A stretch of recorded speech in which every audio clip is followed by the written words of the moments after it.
The night the hospital room went silent, the world did too.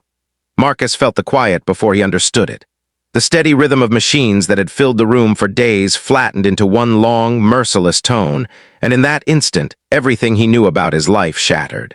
Sarah's hand was still in his, still warm, still wearing the thin gold wedding band he had slipped onto her finger in a small chapel outside Columbus, Ohio, 9 years earlier. He kept waiting for her chest to rise again, for a nurse to rush in and say it was a mistake. But no one came fast enough to fix what had already been taken. In the corner of the room, their 4-year-old daughter Ava sat on a plastic chair, swinging her small legs, too young to understand why her father's shoulders were shaking.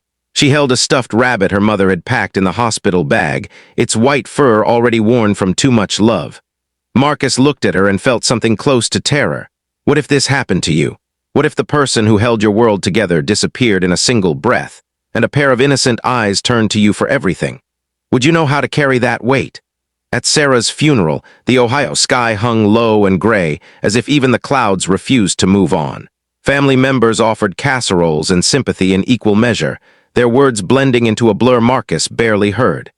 He stood beside the small casket, Ava's tiny hand wrapped tightly around his index finger. She asked when Mommy was coming home.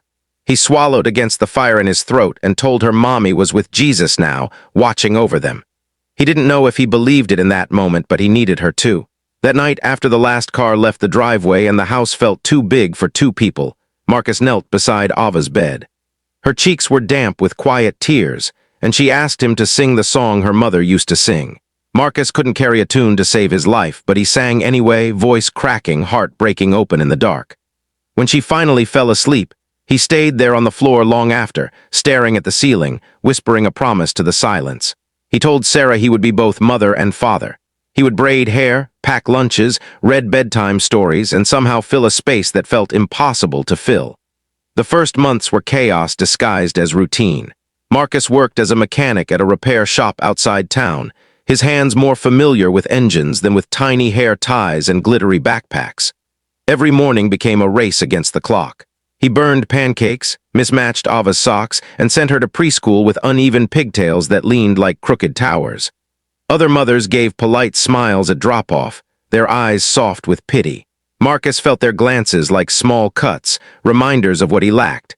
At night, exhaustion settled into his bones. He would wash dishes with one hand while checking Ava's homework with the other. He learned to sew loose buttons and disinfect scraped knees. He memorized the names of her favorite cartoons and the exact way she liked her grilled cheese, golden but not too crispy. Sometimes, after she fell asleep, he would sit at the kitchen table staring at Sarah's empty chair, wondering if he was failing in ways he couldn't even see. If you were in his place, would you ever feel enough? Would love alone be sufficient when grief kept knocking at the door? Ava changed too. The bright, talkative little girl grew quieter. She began drawing pictures of their family with a large space between her and her father, filling it with wings and halos.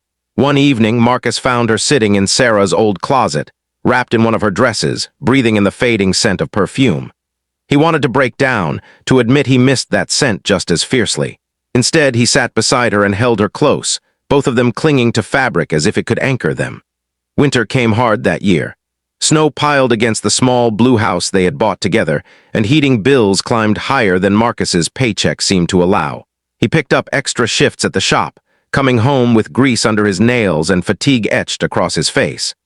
Ava would run to him anyway, launching herself into his arms as if he were the safest place in the world. In those moments, something inside him steadied. He might not be perfect, but he was hers. Slowly, awkwardly, he began to grow into the role he had promised to fill. He watched online tutorials on how to braid hair and practiced on a mop before attempting it on Ava. He attended every preschool recital, clapping louder than anyone in the room.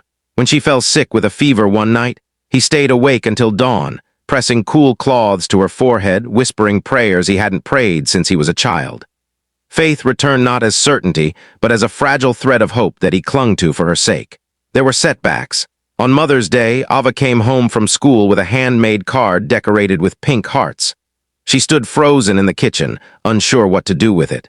Marcus felt his chest tighten, but he knelt in front of her and told her they could celebrate Mommy by planting flowers in the yard. They dug into the earth together, their hands cold and muddy, and placed small white lilies into the ground. Ava smiled for the first time in weeks, a smile that carried both sadness and light. As the years moved forward, grief shifted shape. It no longer roared, it whispered. Ava grew taller, her laughter returning in bursts that surprised them both. Marcus learned to listen more than he spoke. He learned that being both mother and father didn't mean replacing Sarah. It meant honoring her by loving their daughter fiercely and without reservation.